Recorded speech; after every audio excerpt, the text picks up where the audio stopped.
Assalamu alaikum, everybody. Just kidding, not gonna wear these. This is, of course, my reversion story, or conversion story, sorry, whichever one you prefer to say. So this is gonna be a longer video, just warning you. I will take you through my journey and how I embraced Islam.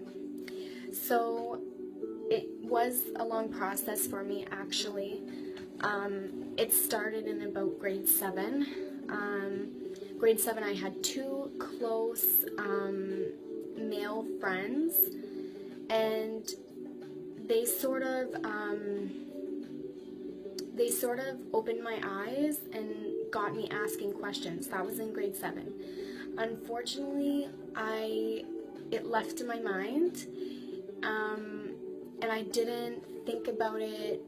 I didn't think about Islam until about grade 9, because I saw them again. We lost touch, and I saw them again in grade 9, and we started talking again, and of course they were talking to me, and they gave me a book. This book was just a simple, maybe 200-page book, and it was just about how science connects with Islam. And I think that was very intelligent for them to give me that book, because it's not just pushing somebody with the Quran, it's not just pushing somebody into the hadiths. You have to be smooth about it. So I think it was very intelligent for them to do it that way, and alhamdulillah, it actually did help. So that was in grade 9. However, again, I dropped it. Now, the reason for me dropping it, of course, is because I wasn't aware. And of course, the shaitan doesn't want people to learn about Islam. So, of course, there's always the shaitan that takes you away from that. So, probably in grade, it was either late grade 11 or early grade 12, where I approached somebody in one of my classes, a female. She wore the hijab, she still wears the hijab, and I approached her and I asked her for the Quran, because it just popped into my head one day. I was sort of asking questions, so I wanted to read it, and I read some of it, and I noticed there was always mention of this one man, and his name was everywhere in it.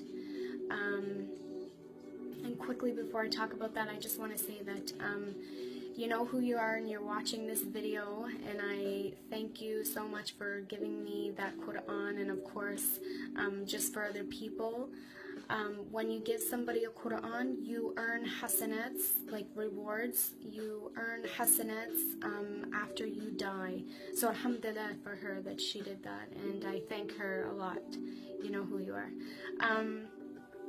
So of course I got into the Quran, I started reading it, and I just saw this person's name everywhere all over the Quran, and I'm like, who is this guy? Like, who is he? He seems like, you know, I want to know why everybody loves him. I want to know his character. I want to know who he is. So I went online, I read some hadiths, I read books that I got from friends, I watched a couple documentaries, both by Muslims and by non-Muslims, about him. And of course, this wonderful man is Prophet Muhammad sallallahu alaihi wasallam. At that point in my life, when I researched about the Prophet, I realized that I had to make a change.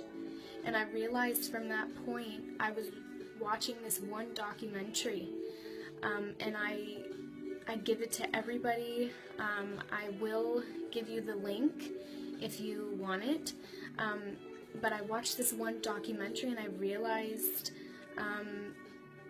that I fell in love with Islam through Prophet Muhammad sallallahu alaihi wasallam. I fell in love with Islam through him, from that moment, I got this overwhelming feeling. It doesn't do justice for me to try and put it in words. I just got an overwhelming feeling that I had to make a change in my life, and that I had to, you know, look in and ask people how abouts to embrace Islam. So it was that moment where I realized towards the middle of the documentary that, you know, non-Muslims are saying this about this glorious man, and I just realized from that point that there had to be a change. And I got this feeling that, I mean, like I just said, I can't explain it. It was the most peaceful feeling, and from that moment on I realized that I had to go embrace Islam. So I did embrace Islam at a local mosque, and that was in grade 12. I really, from that moment on, I took myself away from everybody, from friends. I literally went missing because I knew that I had to focus on Islam, and I had to embrace it, and I had to have more knowledge on it, and I had to learn, and I had to broaden my horizons. So it was my main focus to really embrace Islam. That word is so powerful. You embrace it. So alhamdulillah, from that moment my life changed. I did not wear the hijab at first. It actually took me a year and a half to put it on. But that's a different story, the hijab. But of course, once I embraced Islam, I realized that, you know, there's much more to this life. And it's those exact words, this life. There is more than one life. And of course, we should all be, you know, looking forward to the life after this life, because it's nothing compared to this world. And alhamdulillah, I realized that I need to be in a peaceful place with my mind, with my body, and of course with my soul. There was no more swearing. There was no more going out late. There was no more talking to guys the way that I used to talk to them. You know, nobody is perfect, and that is exactly why we repent, and that is exactly why we are human and why we make mistakes, because nobody's perfect. If we were perfect, why would we need Allah subhanahu wa ta'ala? Why would we need him if we were created perfect? So it's just very important for anybody that has doubts in life. Nobody's perfect. And of course, for non-Muslims that are watching this, message me, ask me questions, leave me comments. I know it's a struggle. I know there's struggles every day. People stare at you differently because you don't look like a typical Muslim. I know it's hard. There's struggles, but of course, Allah subhanahu wa ta'ala tests his soldiers. He tests his servants. There will always be tests in this life. This life is one huge test.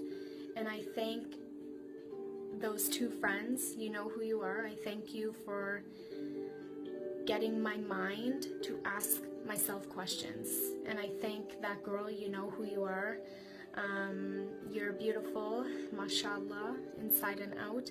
I thank you for giving me that Quran. I still have it till this day, and I still read it, of course. It has been a journey, guys. It really has. An emotional journey, a physical journey, but it's a journey, and it's my journey, and I'm glad that I shared it with you guys. So I hope you enjoyed my story. It is not an emotional story. It's not a sad story.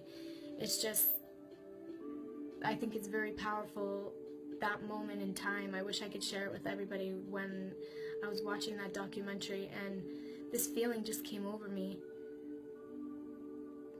The feeling came over me, and I just knew from that moment I had to change.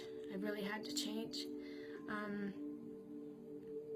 And I thank Allah subhanahu wa ta'ala every day, alhamdulillah. And I hope you guys enjoyed this video. And of course, I will have the video where I decided to wear the hijab. And just quickly, for non-Muslims that are watching this,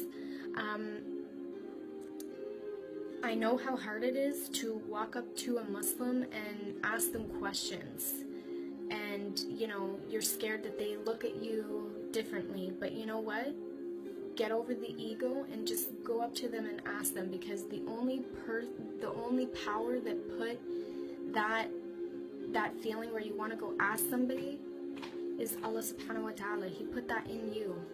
He put it in me. He put it in our fellow brothers and sisters in Islam. He puts this feeling in us where it wants to make us gain knowledge. It wants us to become better people, not just Muslims, but better people in general. So thank you guys for watching. I hope you enjoyed it. Like my video or subscribe. Assalamu alaikum.